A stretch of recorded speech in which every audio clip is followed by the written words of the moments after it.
지구상에서 기록된 가장 빠른 풍속은 허리케인 돌풍이었습니다.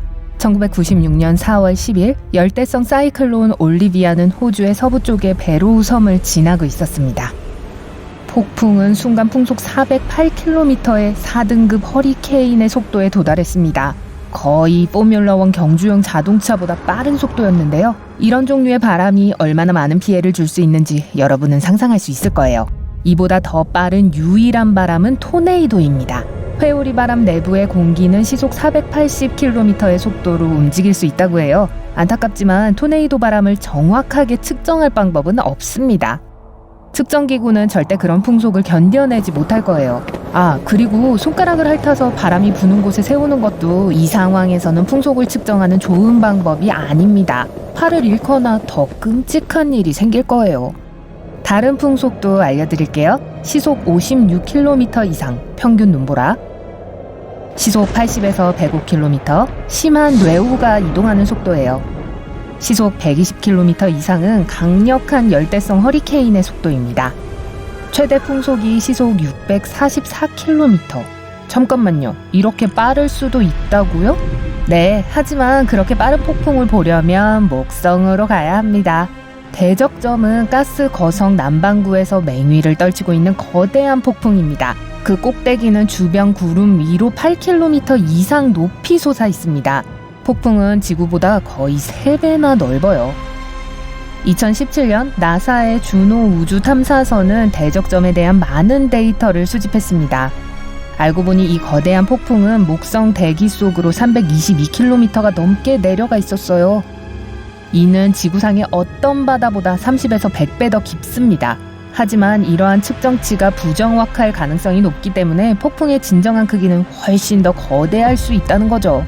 대적점은 대기의 나머지 부분보다 더 춥습니다. 그리고 목성의 온도는 상층 구름에서 영하 150도입니다. 중심부에 가까울수록 기온은 더 올라갑니다. 하지만 목성에서 기록된 가장 높은 온도는 대적점 바로 위의 대기였어요. 이 대기에서의 열은 1300도에 이를 수 있는데 지구의 용암보다 더 뜨거운 온도죠. 폭풍의 극한 조건과 난류는 중력파와 음파를 생성합니다.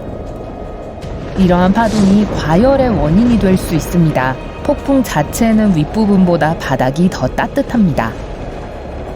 폭풍의 중심부에 서 있을 때는 별로 놀라운 일이 없을 거예요. 하지만 폭풍의 가장자리에서는 풍속이 시속 480에서 680km에 달합니다. 그건 지구의 토네이도보다 빨라요. 자, 그럼 바람의 엄청난 힘을 상상할 수 있도록 도와드리죠. 지구에서 몸무게가 80kg인 사람을 땅에서 들어 올리려면 시속 100km의 풍속이면 충분합니다. 시속 120km의 강풍은 큰 나무를 뿌리째 뽑고 지붕을 벗겨내고 창문을 깨고 이동식 주택을 뒤집어 버릴 수 있습니다.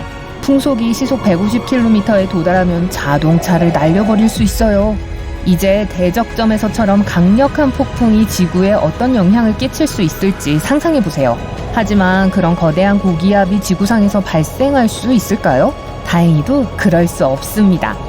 지구는 그런 폭풍이 형성되기 위해 필요한 몇 가지 조건을 갖추고 있지 않아요. 과학자들은 대적점의 미스테리를 이해하려고 할 때 많은 어려움에 직면하게 됩니다. 그리고 그건 폭풍의 근원지가 목성이기 때문입니다. 목성은 지구보다 1000배 이상 크고 300배 이상 더 무겁습니다. 목성은 가스 거성인데요. 즉 행성의 대부분이 가스로 이루어졌다는 뜻이에요. 목성의 핵 주변에는 액체 수소 바다가 있습니다. 그리고 대기는 대부분 수소와 헬륨으로 이루어져 있습니다.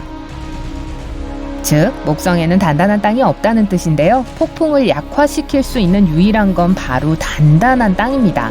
어떠한 마찰도 없기 때문에 폭풍은 이미 수세기 동안 계속되어 왔습니다. 목성 대기를 이루는 뜨거운 가스는 항상 움직이고 있습니다. 상승, 하강, 그리고 소용돌이치기를 반복하죠. 지구에서처럼 더 차갑고 뜨거운 가스가 섞이고 서로 합쳐지면 거대한 순환폭풍이 형성됩니다. 천문학자들은 어느 순간 몇 개의 거대한 폭풍이 모여서 대적점을 만들었다고 생각합니다. 그리고 현재에도 계속해서 아래로부터 차가운 가스를, 위로부터 뜨거운 가스를 끌어당기면서 맹위를 떨치고 있습니다. 게다가 이 괴물 폭풍은 다른 작은 소용돌이를 흡수합니다. 그러면서 대적점을 훨씬 더 강력하게 만듭니다.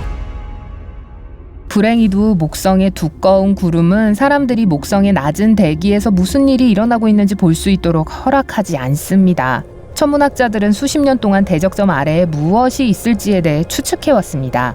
거대한 화산이 있을까요? 그럴 것 같지는 않아요. 목성의 대부분이 가스입니다. 그러므로 목성 내부의 뜨거운 물질을 갈라진 틈으로 방출할 수 있는 지각이 아예 없습니다. 몇몇 이론은 왜 폭풍이 그 특이한 색깔을 띠고 있는지 설명하려고 노력합니다. 색깔은 희고 옅은 연어색에서부터 오렌지색과 벽돌색까지 다양합니다. 일부 과학자들은 그 해답이 대적점 아래 목성의 표면에 더 가까운 부분에 있다고 믿고 있습니다. 수항화 암모늄의 무색층은 우주광선이나 태양에서 나오는 자외선과 반응할 수 있습니다. 그래서 대적점의 아름다운 붉은색을 만들어낸다고 하죠. 하지만 지금까지는 그저 이론일 뿐입니다. 천문학자들은 1830년대부터 대적점을 관찰해왔습니다. 그리고 이 폭풍은 1665년에 처음으로 발견되었고 영구적인 점으로 묘사되었습니다. 다시 말해서 이 폭풍은 거의 400년이나 되었어요. 이상하게도 21세기 초부터 크기가 줄어들고 있습니다. 2019년에 가장자리에서부터 부서지기 시작했고 작은 조각들이 떨어져 나와 사라졌습니다. 만약 이 과정이 계속된다고 가정할 때 2040년이 되면 대적점은 원형이 될 거예요. 어쩌면 완전히 사라질 수도 있습니다. 폭풍은 점점 작아지고 있을 뿐만 아니라 점점 더 높아지고 더 강렬한 오렌지 빛깔을 띠기 시작했어요. 왜 그런 일이 일어나는지 분명하지 않습니다. 화학 반응 때문일 수 있어요. 이 반응은 새로운 물질이 대기 아래에서 가장 높은 층으로 상승할 때 발생합니다. 대적점은 태양계에서 가장 유명한 폭풍이긴 하지만 결코 유일한 폭풍은 아닙니다. 목성에도 잘 알려지지 않은 소적점이라는 고기압이 하나 더 있어요. 작다고는 하지만 대적점보다 크지 않다는 의미일 뿐입니다. 하지만 여전히 지구 크기 정도입니다. 최근 소적점 내부의 최고 풍속이 최대 644km까지 증가했다고 해요. 지구만큼 넓은 폭풍이 토성에서 맹위를 떨치고 있어요. 이 폭풍은 대백점이라고 불립니다. 이 폭풍은 행성 전체를 둘러싸고 있는 흰 구름 꼬리를 가지고 있죠. 이는 약 30년마다 토성의 북반구가 태양 쪽으로 기울 때 발생합니다. 이 폭풍은 정말로 하나의 점에서 시작합니다. 하지만 점점 그 길이가 늘어나죠. 천문학자들은 대백점이 실제로 거대한 뇌우 체계라는 것을 알아냈습니다. 폭풍이 절정에 이르면 번개는 초당 10번 이상 번쩍일 수 있어요. 하지만 대백점의 주요 미스테리는 무엇일까요? 그건 에너지를 어디에서 얻는가입니다. 몇몇 과학자들은 태양에 의해 에너지를 얻을지도 모른다고 생각합니다. 또 어떤 다른 사람들은 폭풍의 구름 패턴이 바람을 일으킬 수 있는 내부 열원이 있는 경우에만 가능하다고 주장합니다. 해왕성의 대흑점은 고기압의 지역에서 형성되는 거대한 폭풍입니다. 지구와는 좀 달라요. 지구에서는 압력이 낮을 때 폭풍이 발생하거든요. 대흑점의 가장자리 주변에서는 풍속이 시속 2100km에 이를 수 있습니다. 천문학자들은 지금까지 해왕성에서 6개의 대흑점을 관측했습니다. 이 강력한 폭풍은 해왕성 대기권 깊은 곳에서 생겨납니다. 그리고 폭풍이 더 깊을수록 주변의 메탄 구름은 더 밝아집니다. 토성을 강타하고 있는 또 다른 괴물 크기의 폭풍은 지구의 허리케인이나 태풍과 아주 비슷한데요. 그 폭풍은 눈과 소용돌이 치는 구름을 가지고 있습니다. 하지만 지구의 허리케인과 비교해볼 때 토성의 허리케인은 거대합니다. 토성에서는 폭풍의 눈이 직경 2000km에 이릅니다. 허리케인의 가장자리에 가까운 밝은 구름은 시속 530km의 속도로 이동하고 있습니다. 하지만 이 폭풍의 가장 특이한 점 중 하나는 모양입니다. 6개의 면을 가지고 있어서 육각형 폭풍으로 알려져 있습니다. 천문학자들은 소용돌이가 있는 첫 번째 영상을 보았을 때 깜짝 놀랐습니다. 지구의 폭풍우와 너무 비슷했거든요. 하지만 토성에서 소용돌이치는 폭풍의 눈은 지구상에서 관찰된 어떤 폭풍의 눈보다 거의 20배나 더 큽니다. 폭풍은 또한 지구 허리케인 바람보다 4배 더 빨리 움직입니다. 토성의 대기에는 수증기가 거의 없습니다. 그런 상황에서 어떻게 이 기괴한 육각형 폭풍이 형성되는지는 미스테리입니다.